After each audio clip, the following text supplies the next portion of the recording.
We want to welcome you today to our Reimagining C2C Return to Learn stakeholder considerations that we are sharing with our families this evening. So thanks for joining us. Today we have Kyle Anderson, our Assistant Superintendent of Business and Operations, Dr. Jerry Hill, our Superintendent of Schools, Mr. Eric Whitney, Assistant Superintendent of Human Resources, and then I'm Deanna Barish, Assistant Superintendent of Teaching and Learning. We're going to start our presentation tonight with a few words from Dr. Hill. Hi, Jerry Hill, Superintendent, and I'm pleased to let you know that our staff has been doing a lot of work on reimagining C2C. What we're doing now is we're presenting our return to learn stakeholder and logistical considerations. We presented the same information to the Board of Education on February 15th. Following our presentation then, the board had a rich discussion leading up to what will be a recommendation that they will take action on Monday evening, February 22nd.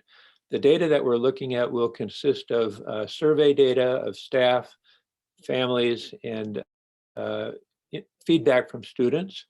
We also have updated CDC guidelines that we will be looking at, as well as some details on the current hybrid learning model that we're implementing grades pre-K through 12. I would like to thank in advance Deanna, Eric, and Kyle, our three assistant superintendents, for leading this effort and doing a tremendous amount of work and data gathering. When our board considers this on Monday evening, it will be their second round of receiving this information, and we'll be providing feedback to them on the plan as well at that time. So without further ado, we'll get into the presentation. Deanna? Thank you, Dr. Hill. So we really like to start with this graphic just as a reminder. We won't walk through all the pieces, but that we have really been involved in classroom to cloud learning and back again since last March. So almost a full calendar year that we've been involved in remote learning, hybrid learning, and really having to weigh as a community what is best for our students and for our staff. And so you can see that we really have moved from short-term crisis planning to long-term crisis planning, that we've been adapting our systems all along throughout every step of the process. We've involved our stakeholders and as you as community members and families, our staff, our students, and our decision making. That we are sustaining and refining our systems. We've not stuck with one decision or one way only from the very beginning, because we know in every situation our systems can be tweaked to run more smoothly and to really meet the academic needs of our students. And now we have the opportunity to do a lot of innovation and to really learn from and take from the very positive things that have happened during C2C, from our remote learning, from this entire last academic year, and to really think about instruction differently moving forward.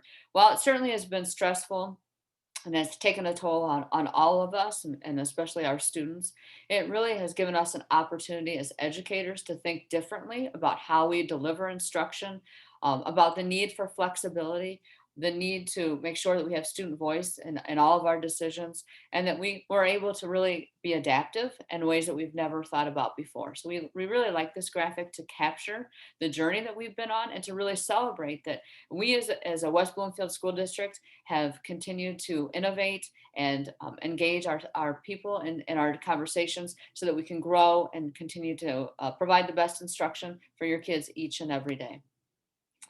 At this point in time, I'm going to turn over to Mr. Whitney, who's going to talk about the options that we provided to you in the survey that many of you completed last week. Thanks so much.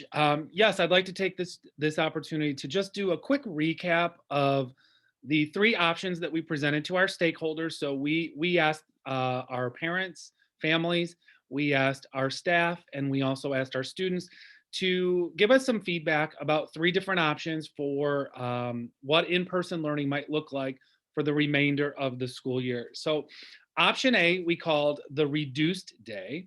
And what this meant was that students would be in school in person for longer period of time than they are now, but still less than a regular day, about 5 hours of in-person instruction. That means that some specials and some electives would remain online so that we could have all of their instructions still occurring, but only 5 hours in person. That would happen 4 days per week. One of the implications of option A, that reduced day schedule, and bringing everybody back to that schedule would be that there are no cohorts. So the cohorts would be undone and students would be back in regular class sizes, which means that there would be less social distancing available because of the number of students in the classroom space. With option A, the reduced day, there would be no lunch served at school. There would be time for a snack or a mass break daily. We do know that to implement this reduced day, option A, that it would take about 5 weeks in order for us to do the planning and rerouting of our transportation system that would need to take place in order to get our kids to and from school. Normally, that's something we spend the entire summer doing. We would be able to compress that into 5 weeks, meaning that if the board approved option A as the in-person option on February 22nd, we would be able to begin no sooner than April 5th, which would be the Monday after spring break. Of course, in option A, the reduced day, we would continue with face coverings and our hygiene practices, hand washing, etc. And we also wanted to make note that if option A is implemented, we would want families and students to understand that their schedules and students assigned teachers may change because of the staffing adjustments that we would have to make to implement option A, moving from the hybrid option that we're in now. We did provide a sample schedule for option A just so that you could have a conceptual idea of what that might look like as you filled out this survey. And so we gave you sample start and end times for the middle school and high school and our elementaries. I think of note here is that we would be able to get all of our our 2 secondary buildings and our 5 elementaries on 2 tiers instead of, if you know our transportation system now, it's 4 tiers. We have 4 different start times. So that was one thing we wanted to point out in option A. Option B is what we called return to full time, and so we asked your feelings about that on our survey as well. This would be 5 days per week, return to what you might call our regular schedule, those traditional start and end times that we know and have implemented in West Bloomfield for many, many years. There would be no cohorts in option B, meaning again, that our students would return to regular class sizes with limited social distancing in those classes because of the number of students per classroom. With a return to full-time in option B, we would once again be serving lunch at school. So that would be an important point to note.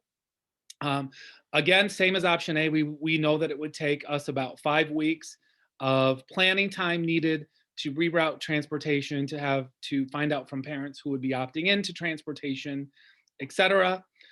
So that means that in option B, it would be a start date of April 5th again, if our board were to approve option B on February 22nd, excuse me. We would, of course, again, continue with face coverings and hygiene practices. And once again, we also would want parents and students to know and understand that schedules and classroom teachers may need to change because of the staffing changes, again, to implement option B.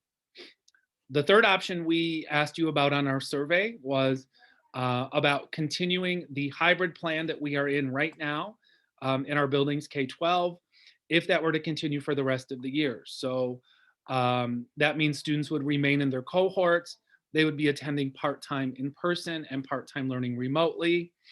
This would allow us to continue our social distancing practices in our classrooms across the district.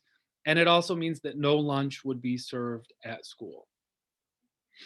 A couple of other just points of clarification and notes to kind of keep in mind. And we asked everybody to sort of think about these things as you answered on your survey, that if a new plan is enacted, if something should change in the model of delivery for the rest of the school year for in-person instruction, we want to make sure that you know it will not be possible to transfer students between Lakers Online and in-person instruction. We asked folks to commit to those for this semester. We have staffed that very tightly, and we would not have an option to add more students to Lakers Online. It's also important to just consider and understand that this year, quite frankly, for everyone in every segment of the world, I think it's been a year of disruptions. And this would be another disruption to the school schedule. It would be a change in for everyone that we would definitely have to adapt to if that instructional model should change. And finally, I would just reiterate what I've already said on option A and B, that student schedules and teacher assignments are likely to change due to our staffing adjustments that we would have to make. So those are the three options we surveyed you on. We asked respondents to tell us if they supported that option, A, B, or each one, if you would support or not support that option, or if you felt neutral about that. And I'd like to turn it over to Deanna right now to walk you through some of the results of those surveys. Thank you, Eric. So we appreciate the amount of feedback we received from all of you. We had 1,978 surveys that were completed. And to be clear, we did not survey our Lakers Online families, which are just a little over 1,500 students who are in Lakers Online. So we feel that we captured most of your feedback. And so thank you for taking the time to complete this survey. We feel that we have a good sense of where all of you are feeling about each of the plans at this point in time. So to just kind of walk you through the graphs so you understand how we looked at the data.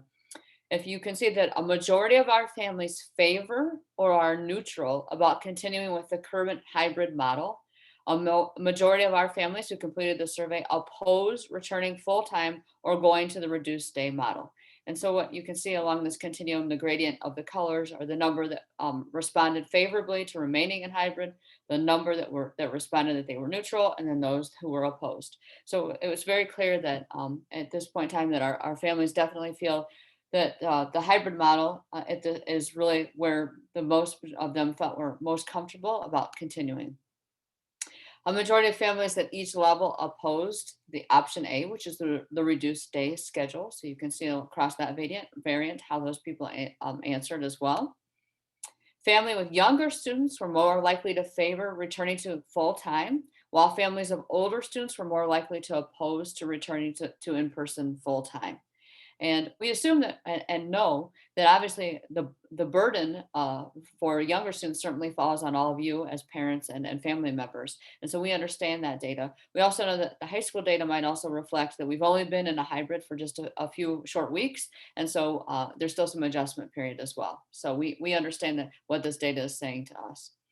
Families with students at the secondary level are more likely to favor staying in the current hybrid model until the end of the year, while those with students at the elementary level are more likely to oppose staying in the hybrid model. Again, because of the burden, the younger students and just the need to help and to be available that it places on our families with our younger students versus our more independent high school and middle school students. We did go through and we appreciate the comments. Each of the options, as you know, on the survey allowed you to give us feedback. And so our team reviewed those comments. There were more than 6,000 responses in the open to end. And so we really just took those and identified some themes and grade bands. And while I'm certainly not going to read each of those to you, what is very apparent is if there is an opposition to returning to full-time instruction, it really, no matter whether this is lower elementary, upper L, middle school, or high school, really is about not feeling comfortable returning to full-time instruction, the need for continued social distancing, concerns about certainly not wearing masks for lunch, the fact that we would have another disruption in learning if we were to come back full-time when we are currently in hybrid. If you favored returning to full-time, it really is that need for normalcy, the opportunity to have more social interaction, the opportunity for more instructional minutes, whether that was kindergarten all the way through senior year. So those were some of the themes that you can see as well. The staff was surveyed as well. And what we're probably most proud about, or one of the things we're most proud about in West Bloomfield, has been that we've continued to seek the feedback of all of our stakeholders, including our staff. So we had 290 staff members who completed the survey. The questions were identical to those in the family survey. So I asked the same thing, same three questions. As you can see, overwhelmingly, a majority of the staff favor or are neutral in continuing the current hybrid model. And the majority of the staff oppose returning to full-time or going to the reduced day model. And those numbers are pretty significant, as you can see. Those staff members were at each level were opposed to the reduced day, option A. Those staff members in grades 3 through 5 were more likely to feel neutral about the idea. We think that that's probably because, again, our middle, upper elementary buildings that recognize that the burden it places on our families, and probably have had a little more struggle with attendance in grades 3 through 5 than in other areas. So I think that's probably reflective of that with our teachers. A majority of staff members at each level oppose students returning in full time. Those staff members in the grades 3 through 5 are more likely to feel favorable or neutral about the idea. Again, you can see those are pretty definitive numbers, level by level, about remaining in the hybrid at this point in time, based on the staff survey results.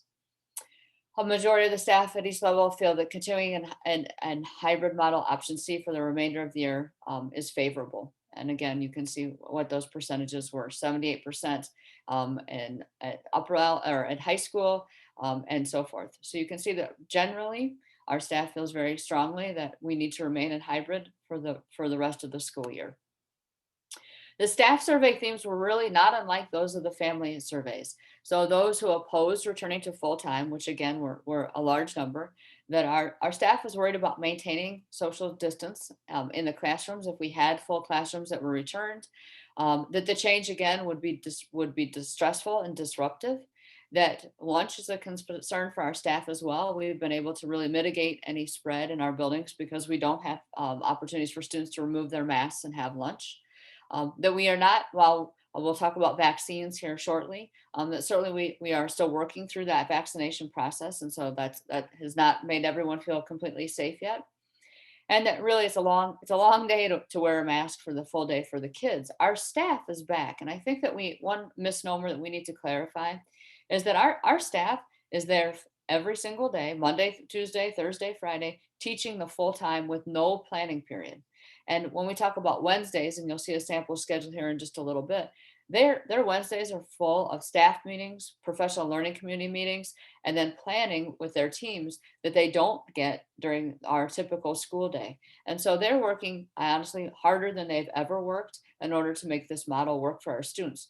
And so we want to make sure that I recognize their hard work and the fact that our teachers are working full time. While our students might not be in session all day long, our teachers are there.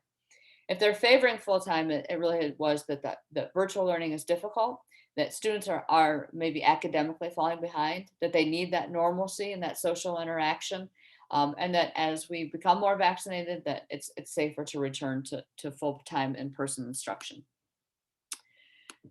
Really, the other piece we want to talk about are the student survey results. So we surveyed our high school students at WBHS. Again, we did not survey Lakers Online High School, nor did we survey OEC, because they will remain hybrid for the rest of the year. And obviously Lakers Online will be virtual for the remainder of the school year. So these are just those students that are currently in in West Bloomfield High School who are attending our hybrid model. They strongly favor, the students do, continuing in the hybrid model for the remainder of the year. And you can see that, and that they are strongly opposed to returning to in-person instruction full-time. And so those numbers speak pretty well. We had 675 students who completed the survey. There are just under 1,400 students at WBHS right now. So we feel like this was a good representative. And not unlike everyone else, and what we've seen with both our staff and with our families, it's the same concerns when they oppose returning to full-time. They worry about social distancing. They really had a lot of comments that were very interesting to us about the concern about family members, that they have family members who are at risk at home because of other health conditions. And they really worried that if they became exposed at school, that they might bring it home to their family members. And I thought that was good. There was a really interesting comment from someone who is a senior, who said, of course I want to come back to school full time. It's my senior year. But I also recognize that I could be impacting negatively one of my classmates or their families, and that it was better to be safe than to just come back so that they had their senior year, which we thought was interesting. If they favor returning full time, that they really just want to get back into to have better learning experiences, and again to have that interaction with their friends, and to have that sense of normalcy. So we really wanted to make sure that you could see that our survey results, the numbers, and we appreciate again the number of you who took the time to complete the survey and to give us feedback, and that it certainly has become part of our presentation and part of what certainly the board will consider when making their decision. I'm going to turn it over to Kyle now, who's going to talk about our logistical considerations. Thank you, Deanna. And this is part of the information we provided to the board to aid in their decision next Monday. And the first one we're going to talk about is cleaning and disinfecting. And I'll start sort of backwards. I'll start with our current plan that we have in place. We have a very efficient and effective system currently that allows us to disinfect our classroom spaces between cohorts using an EPA-approved disinfectant product. When we move to option A or B, there'd be a slight change. That disinfecting procedure would take place at the end of each school day. No matter what plan that we end up in, we will continue to high-touch clean areas, disinfect areas in our schools, bathrooms, doorknobs, etc., throughout the school day. To add additional disinfectants at our high school would mean additional custodians if we were able to do that between class periods. Moving on to social distancing, this is one of the key mitigation strategies outlined by the CDC, social and physical distancing. And in our current plan, we are able to do that because we're basically cohorting or potting students. That becomes limited, as was mentioned earlier, when we move to option A or B, and more challenging. Social distancing, as you're aware, is defined by the CDC as staying at least 6 feet apart, or about 2 arms lengths. And next, we talk a little bit about our lunches. Our current plan, there's no lunch served during the school day. We do have distribution points set up throughout the district, but lunch is not served or consumed, on site.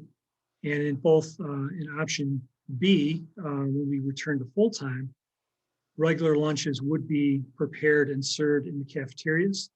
In option A, the reduced day option, we would provide a breakfast or a snack during the school day, probably coinciding with a mask break. And a little bit about transportation and some of the logistics. We mentioned that there would be some planning time required to make sure that we're able to get the opt-in information and design those new routes for either option A or B. Option A, I'd like to point out, would take a few more drivers, and the 5 weeks should be enough time to get those drivers in place for that planning time. And moving on, I think Mr. Whitney is going to talk a little bit about vaccination. Thanks, Kyle. So this is also very important information for our Board of Education and also for you and our community to know and understand, because the vaccines are here and people are getting vaccinated. And so certainly school employees are eligible for vaccine as part of priority group 1B in Michigan. And so many of our staff are beginning to get vaccinated. However, I do think there is a misnomer that is happening very quickly. And with that announcement from the state that those folks are eligible, that they would be able to go that day or the next day to get their vaccination. And that really is not the case. And so we want to make sure that in the decision-making process, this information is also considered and is presented. So we did survey our employees in the West Bloomfield School District about whether they would be interested in receiving the vaccine. 36% of our 653 staff members did not give us an indication of whether they would like that, or they said no. So either they did not respond or said no, that they were not interested. 36% did not respond to the survey. 64% did. 417 folks. Of that 417, 82% of them, or 342, said that yes, they would be interested in getting that vaccine. So that number really represents about just over half of our total employees who have indicated to us that they have an interest in getting the vaccine. About 38% of those folks have a scheduled appointment either at our Oakland County Health Division or at one of the local health system clinics that are also being run and starting to roll out. So really, we're at about 20% of our staff that have those appointments. We were able to vaccinate in their first dose a couple of weeks ago, 120 additional staff right here on site at West Bloomfield High School with the support of Henry Ford Health System. So we've added that as well. And at current count, we have about 38% of our total staff that have received at least one vaccine.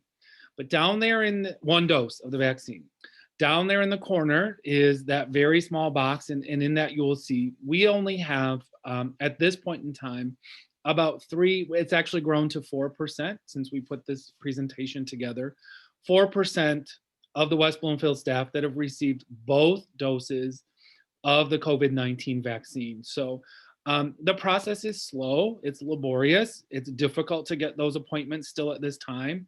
But we are doing everything we can to support our staff getting those. And I do believe that over the next few months, we will see those numbers climb to the point where this can be influential and helpful in terms of our returning to in-person learning.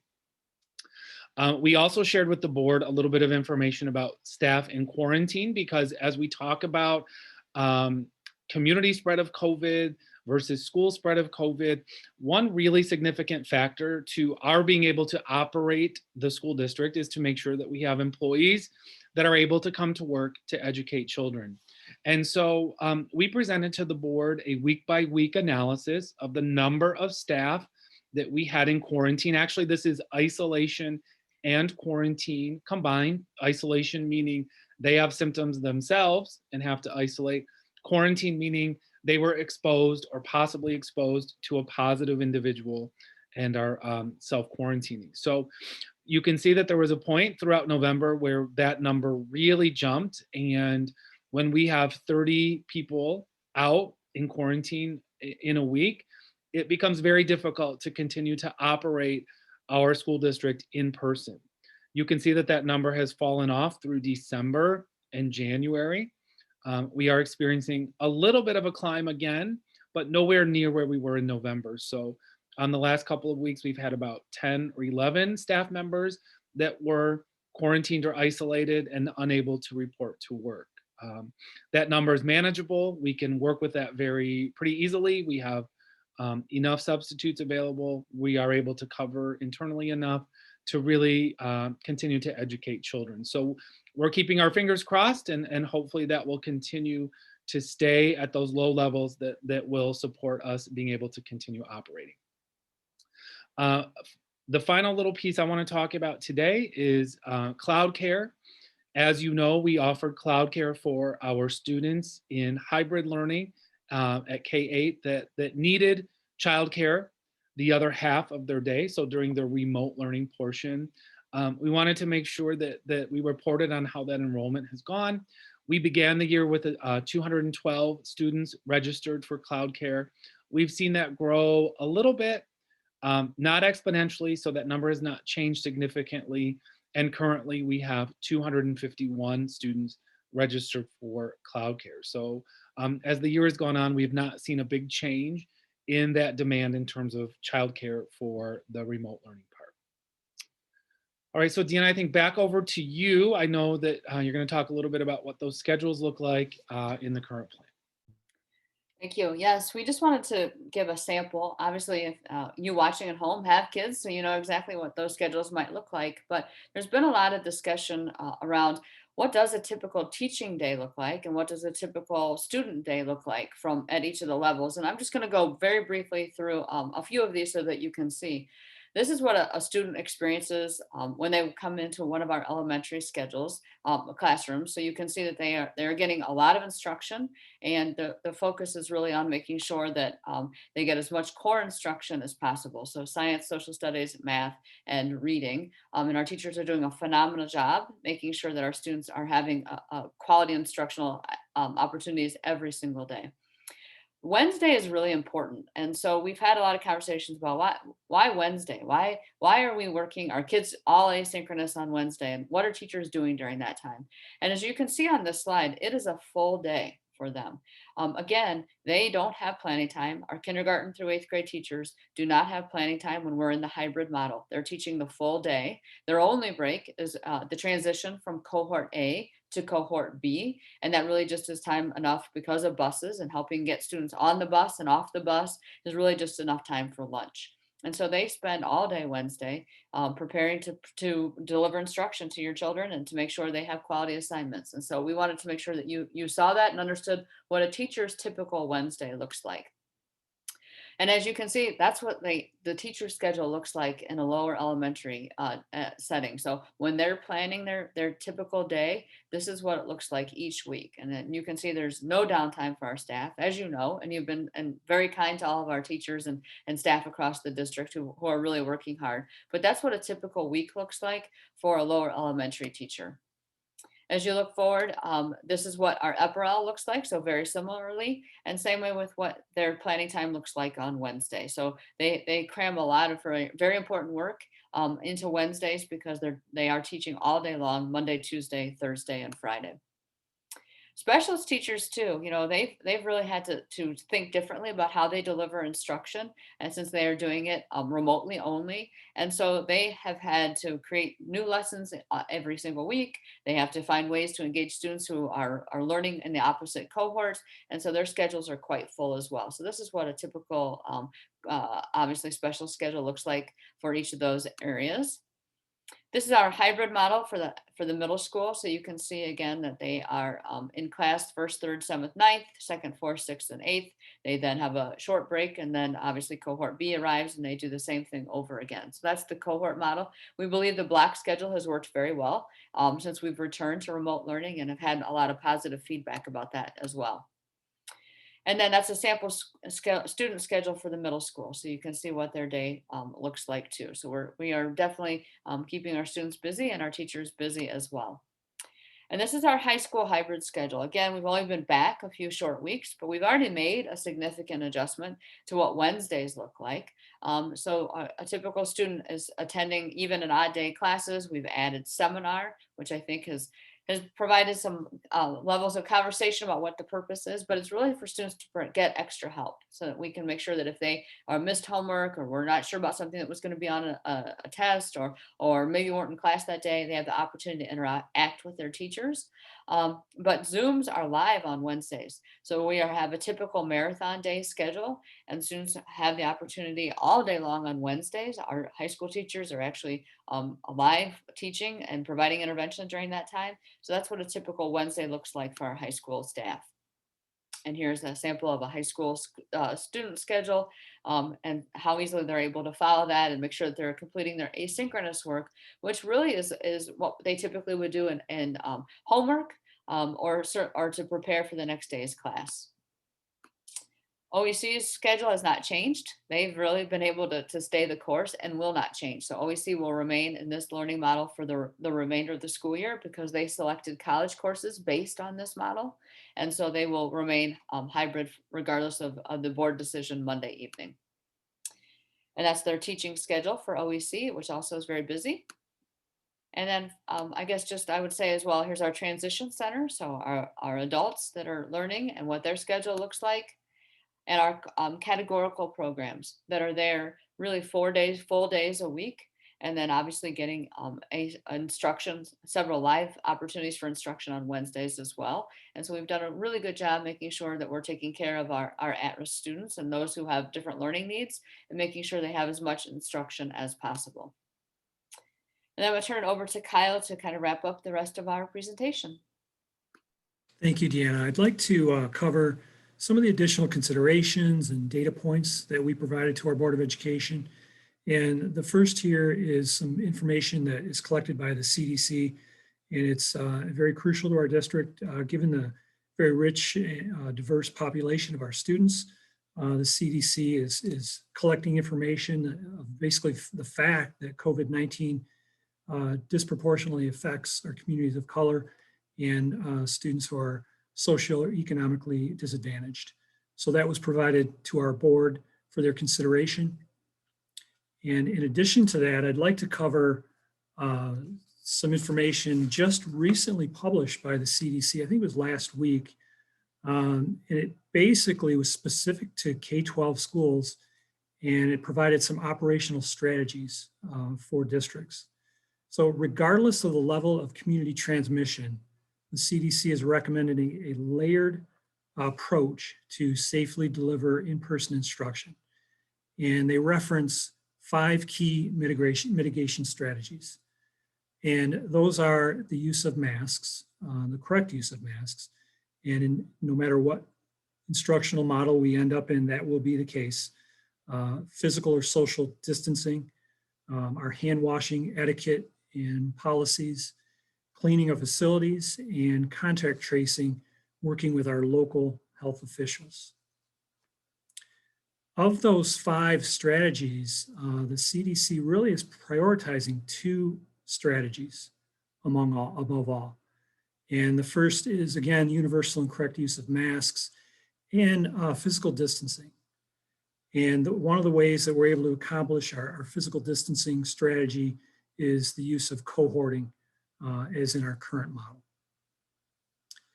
And then finally, a few pieces of information that the CDC included in their recommendations.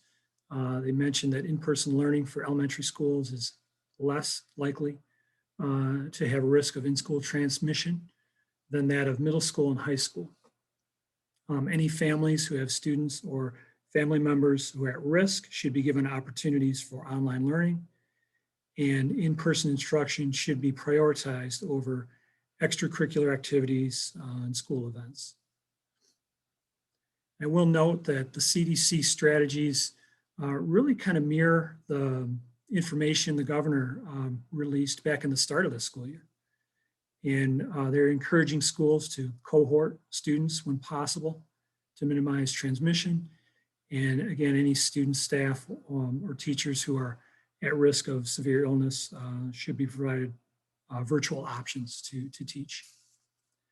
So that basically sums up the CDC information.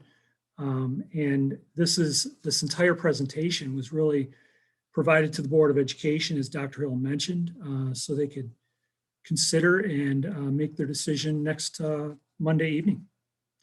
Dr. Hill, if you have any closing comments, I would turn it over to you. I'd like to thank you, Kyle, Eric, and Deanna for putting this presentation together and for working diligently to gain feedback from all of our stakeholders. As was mentioned, our board had a preview, rich discussion of this information last Monday night, and they will be making a decision on February the 22nd.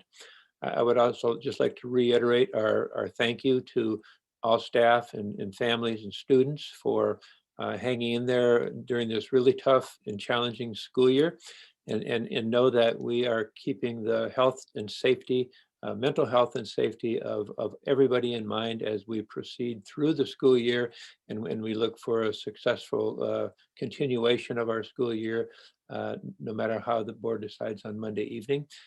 With that, Deanna, do you have any closing comments, please?